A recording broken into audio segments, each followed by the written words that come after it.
અમદાવાદમાં international flower શોનું આયોજન ભારત એક ગાથા થીમ પર ફ્લાવર શો 30 લાખ ફૂલોની મહેક સાથે ફ્લાવર શો કરવામાં આવ્યું છે। 22 જાન્યુઆરી સુધી આ ફ્લાવર શો યોજાશે। મુખ્યમંત્રીએ ફ્લાવર શોનું ઉદ્ઘાટન કર્યું છે। આજથી અમદાવાદમાં ઇન્ટરનેશનલ ફ્લાવર શોનું આયોજન કરવામાં આવ્યું છે। રાજ્યના મુખ્યમંત્રી ભૂપેન્દ્ર પટેલના હસ્તે આ ફ્લાવર શો ખુલ્લો મુકાયો છે।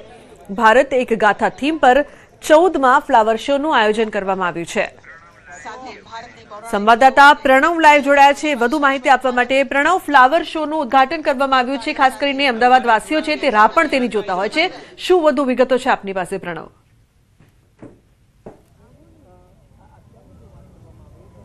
આલોમના અમદાવાદ શહેરનો જે ફ્લાવર શો છે હવે માત્ર અમદાવાદ, ગુજરાત, દેશ નહીં પરંતુ સમગ્ર વિશ્વ કક્ષાનો આ જે ફ્લાવર શો છે તે બન્યો છે અને 14મો ઇન્ટરનેશનલ જે ફ્લાવર શો છે ભારત એક થીમ આધારિત આખો આ ફ્લાવર શો છે તૈયાર કરાયો છે। તેની અંદર પારંપરિક સંસ્કૃતિ સાથે આધુનિકતાનો પણ ટચ છે તે આ ફ્લાવર શોમાં આ વખતે જોવા મળી રહ્યો છે। જ્યાં ઊભો છું હું આપને દ્રશ્ય બતાવવાનો પ્રયાસ પણ કરીશ કે જે ફૂલોથી સરદાર પટેલની 150મી જે જન્મ જયંતિ છે અને સાથે જ તેને આખું અહીં ફૂલોથી શણગારવામાં આવી છે। તેને ગિનિસ બુક ઓફ રેકોર્ડમાં તેને સ્થાન મળે તેની પણ એક પ્રયાસ છે મહાનગરપાલિકા દ્વારા અહીં કરવામાં આવ્યો છે। કહી શકાય કે દ્રશ્યોમાં પણ જોવા મળી રહ્યું છે કે કઈ રીતે આખો જે ફ્લાવરના માધ્યમથી જે કહી શકાય કે સરદાર વલ્લભભાઈ પટેલનું જે ફૂલ ચિત્ર છે તૈયાર કરવામાં આવ્યું છે। અને ખાસ આ વખતે જે ફ્લાવર શો છે તેની અંદર વિશેષતા એ રહેવાની છે કે 2 મોટા રેકોર્ડ છે તે હાંસલ કરવા જઈ રહ્યું છે અમદાવાદનું ઇન્ટરનેશનલ ફ્લાવર શો। તેની અંદર સરદાર પટેલની જે ફૂલોનું ચિત્ર અને સાથે જ 30 મીટર વ્યાસનું જે ફૂલ મંડળ છે એ ફૂલ મંડળના માધ્યમથી એ તમામ જે લોકો છે તે એક અહીં સિદ્ધિ મેળવવાના છે। જોઈ શકો છો વંદે મહાત્માની જે 150 વર્ષની જે વર્ષગાંઠ છે તેની પણ અહીં ઉલ્લેખ કરવામાં આવ્યો છે। સાથે જ પાછળ બુલેટ ટ્રેન હોય, કોમનવેલ્થ ગેમ્સ છે, ભારતની સ્પોર્ટ છે, ભારતની અનેક સિદ્ધિઓ જે છે હાંસલ કરી છે ભારતે, એ તમામ થીમનો અહીં ઉપયોગ કરવામાં આવ્યો છે। અને સાથે જ એ કહી શકાય કે આજથી શરૂ થયેલો આ જે આ ફ્લાવર શો છે તે આવનારા 22 જાન્યુઆરી સુધી આ ફ્લાવર શો છે તે ચાલવાનો છે। પર્યટકો પણ અહીં પહોંચ્યા છે। વાત કરવાનો પ્રયાસ કરું તેની સાથે જ કે લોકો શું કહી રહ્યા છે વાત કરીને લોકો, કારણ કે લોકો અહીં પણ એક એન્જોય છે તે કરી રહ્યા છે આ ફ્લાવર શોની સાથે। મેમ, ફ્લાવર શો જોવા આવ્યા છો, કેવો અનુભવ આજનો? કારણ કે પહેલો દિવસ જ છે। બહુ જ સરસ છે। એક અલગ જ ફ્રેશનેસ ફીલ થાય છે। એમાં બી સવારનો ટાઈમ છે એટલે એમાં બી ફ્લાવરની સ્મેલ ને જે બધું તાજું છે એકદમ સરસ રીતે છે। ખૂબ જ આમ અલગ જ અનુભૂતિ થાય છે। ઓકે, કારણ કે દર વર્ષ કરતાં આ વર્ષમાં કંઈક નવું લાગે છે ફ્લાવર શોની અંદર? નવું તો એવરી યર આવતું જ હોય છે ને। આ સરદારજીનું કર્યું છે અને ડાન્સની બધી પ્રતિકૃતિઓનું અને સ્પેશિયલી ત્યાં ચિલ્ડ્રનનું કર્યું છે એ પણ ઘણું સરસ છે। જે ચોક્કસ ચિલ્ડ્રન પણ ઘણું બધું સરસ કર્યું છે। બીજા પણ વાત કરશું મારા કેમેરા કહીશ સર, ખાસ કરીને કારણ કે એક આ અમદાવાદની એક ઓળખ આજે બની ગઈ છે ફ્લાવર શો, શું કહેશો આપ? ના, ખરેખર ઓળખ પ્રત્યેને જે રીતનું એ લોકોએ ફ્લાવરનું પ્રેઝન્ટેશન કર્યું છે જે ખૂબ જ સરસ રીતે કર્યું છે। આ સરદાર સાહેબની 150મી જયંતિનું જે ફ્લાવરનું ડેકોરેશન છે, પ્લસ આપણા જે પણ ઇન્ડિયન કલ્ચરના ડાન્સીસ છે, કુચીપુડી છે, ભરતનાટ્યમ છે, આપણા ગુજરાતના ગરબા છે, એની આકૃતિઓને બધું બહુ જ સરસ પ્રદર્શન કર્યું છે। ચિલ્ડ્રન્સ માટે સ્પાઈડરમેન બનાવ્યો છે એટલે બહુ જ આકર્ષણનું કેન્દ્ર છે। તમામ વર્ગ માટે, યંગ પણ આવે તો પણ મજા આવે, બાળકો આવે તો પણ મજા આવે, વૃદ્ધ આવે તો પણ મજા આવે અને ભારતની સંસ્કૃતિનું પણ અહીં દર્શન થાય। ખૂબ જ બધાને મજા આવે। આ બનાવેલું છે બધા એજ ગ્રુપને એન્જોયમેન્ટ મળી શકે એ રીતનું બનાવ્યું છે અને ઓરા આખો અલગ રીતનું જ છે। ખૂબ જ મજા આવશે બધાને। ચોક્કસ કહી શકાય લોકોને મજા આવશે। હું દ્રશ્યો પણ બતાવીશ, આપને પ્રયાસ કરીશ, મારા કેમેરામેનને કહીશ કે આ જે મંડળ છે તે તૈયાર કરવામાં આવ્યું છે તેને પણ ગિનિસ બુકમાં સ્થાન મળશે અને બપોર બાદ સત્તાવાર રીતે તેની અહીં જાહેરાત છે તે બપોર બાદ અહીં કરવામાં આવશે। અને દ્રશ્યોમાં પણ જોવા મળ્યું છે કે આખો જે ફ્લાવર શો તેને 6 ઝોનમાં વહેંચી દેવામાં આવ્યો છે અને ખાસ જે 6 ઝોન છે એ 6 ઝોનની જે વાત કરવામાં આવે તો તેમાં અલગ અલગ જે સિદ્ધિઓ છે ભારતની છે, ભારતની પ્રાચીનતા છે, એ તમામ વસ્તુ અહીં કરવામાં આવી છે। તો સાથે જ રિલાયન્સ ઇન્ડસ્ટ્રીઝ ખુદ જે કહી શકાય કે ઝોનનું સ્પોન્સર પણ અહીં બન્યું છે। તેની અંદર ભારતીય સંસ્કૃતિ, જે સમુદ્ર મંથન હોય, ભગવાન કૃષ્ણ દ્વારા જે આખો જે કહી શકાય કે પર્વત ઉપાડવામાં આવ્યો હતો તેનું પણ અહીં થીમ આખી ઊભી કરવામાં આવી છે।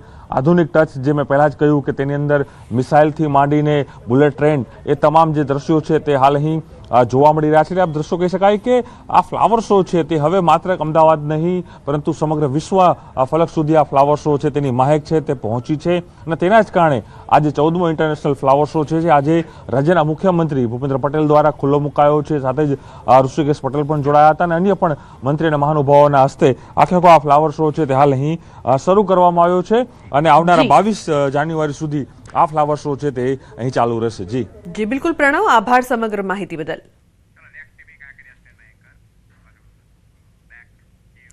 અમદાવાદના કાંકરિયા કાર્નિવલનું 31મી ડિસેમ્બરે રંગારંગ સમાપન થયું છે. કાર્નિવલમાં 7 દિવસમાં 8 લાખથી વધુ લોકોએ મજા માણી. આ કાર્નિવલ માત્ર મનોરંજન પૂરતું સીમિત ન રહેતા સ્વચ્છતા, આરોગ્ય અને પર્યટન વિકાસનું ઉત્તમ ઉદાહરણ સાબિત થયું છે. કાર્નિવલના સફળ આયોજન માટે મ્યુનિસિપલ કોર્પોરેશનના તમામ વિભાગો તેમજ પોલીસ તંત્રની કામગીરીને બિરદાવી હતી. કાંકરિયા કાર્નિવલ 2025ના સમાપન સમારંભ અંતર્ગત આયોજિત ભવ્ય સંગીત સંધ્યામાં લોકપ્રિય ગાયિકા ઈશાની દવેએ ગીતો રજૂ કરીને પ્રેક્ષકોનું મનોરંજન કર્યું હતું. આ ઉપરાંત કલ્પેશ ખારવા દ્વારા લાઇવ સિંગિંગ પરફોર્મન્સ તેમજ ડીજે અમિત કોચર દ્વારા ડીજે નાઇટના કાર્યક્રમ સાથે કાંકરિયા કાર્નિવલ 2025નું ઉત્સાહભર્યું અને યાદગાર સમાપન રહ્યું હતું. તો આ સમાપન સમારોહમાં શિક્ષણ મંત્રી તથા સામાજિક ન્યાય અને અધિકારિતા મંત્રી ડોક્ટર પ્રદ્યુમન વાજા સહિત મહાનુભાવો ઉપસ્થિત રહ્યા હતા.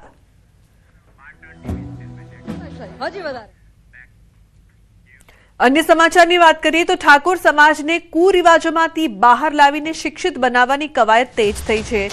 પાટણ યુનિવર્સિટીના રંગભવન હોલ ખાતે ઠાકોર સમાજના બંધારણને લઈને મીટિંગ યોજાઈ.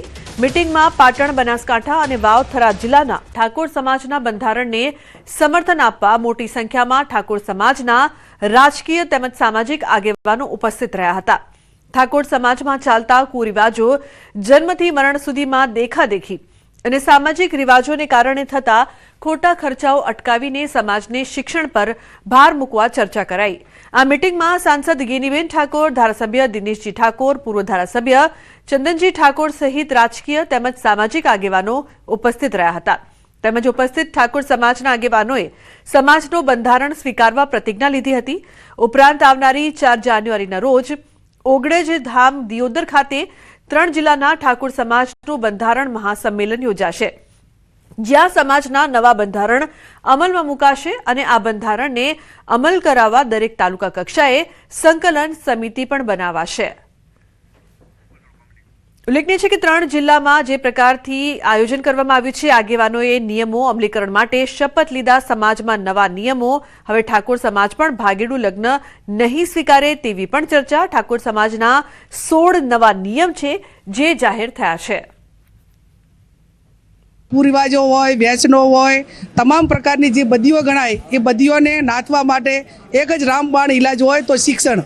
અને શિક્ષણ ક્યારે આવે કે સમાજ સમજણો થાય અને આર્થિક સદ્ધર થાય, નાના મોટા ધંધા રોજગાર કરે અને બીજા બધાની મજબૂરીમાંથી નીકળે. એટલા માટે કરીને આ સમાજને માર્ગદર્શન આપવાના છે. પાટણ જિલ્લાને તમામ સર્વપક્ષી ઠાકોરને નિમંત્રણ પણ આપ્યું હતું. બધાએ કોંગ્રેસ ભાજપના ઠાકોરો ભેગા થઈને આજે સર્વપક્ષી એક નિર્ણય લીધો છે કે આવવાવાળા સમયમાં 4મી તારીખે આપણે વિશાળ સંખ્યામાં આ બંધારણમાં સહભાગી થઈએ અને આ સહભાગી થઈને આ બંધારણને ફોલો કરીએ અને આવવાવાળા સમયમાં ઠાકોર સમાજ કઈ રીતે સક્ષમ બને, તાકાતવાળો બને, શક્તિવાળો બને અને સમાજની એકતા સમરસતા જળવે રહે એના માટેની આ મિટિંગ યોજવામાં આવી હતી અને ખૂબ સારો પ્રતિસાદ મળ્યો છે. તો વડોદરામાં સરકારી અનાજ કૌભાંડનો પર્દાફાશ થયો છે. પાદરામાં અનાજના ગોડાઉનમાં થયું હતું કૌભાંડ. 2.38 લાખનો જથ્થો વેચવાનો થયો છે નિષ્ફળ પ્રયાસ. ગામના ગોડાઉન મેનેજરની કરતૂતનો ખુલાસો થયો છે. ગોડાઉન મેનેજર સહિત 3 સામે નોંધાઈ છે ફરિયાદ. 185 બોરી સાથે આઈસર સહિતનો મુદ્દામાલ જપ્ત કરવામાં આવ્યો છે. કરજણ પોલીસે ઝડપી પાડ્યો છે સરકારી અનાજનો જથ્થો. કરજણ પોલીસે ગોડાઉન મેનેજર અક્ષય પંડ્યાની ધરપકડ કરી છે. તો પોલીસે ગોડાઉન મેનેજરના રિમાન્ડની તજવીજ હાથ ધરી છે. સરકારી અનાજ ભરી જનારા કાનામીર ડ્રાઈવર અકરમ સિંધી હજુ પોલીસ પકડથી દૂર જોવા મળી રહ્યા છે. રાજકોટના જેતપુરમાં પિતાના મિત્રએ જ મિત્રતાને લજવી લગ્નની ખોટી લાલચ આપી નરાધમે 1 વર્ષ સુધી 25 વર્ષીય યુવતી પર આચર્યું દુષ્કર્મ. પિતા સાથે મિત્રતાને લઈને વારંવાર ઘરે આવી યુવતીને પ્રેમ જાળમાં ફસાવી ભાડાની મકાન રાખી 1 વર્ષ સુધી યુવતી પર આચર્યું દુષ્કર્મ. યુવતીએ લગ્નની વાત કરતા યુવકે કર્યો ઇનકાર, જે બાદ યુવતીએ જેતપુર સિટી પોલીસમાં ફરિયાદ નોંધાવી છે. પોલીસે ફરિયાદના આધારે આરોપી સુધીર ભટ્ટીની ધરપકડ કરી છે. હાલ પોલીસે છેતરપિંડી અને દુષ્કર્મની કલમો હેઠળ ગુનો નોંધીને વધુ તપાસ હાથ ધરી છે.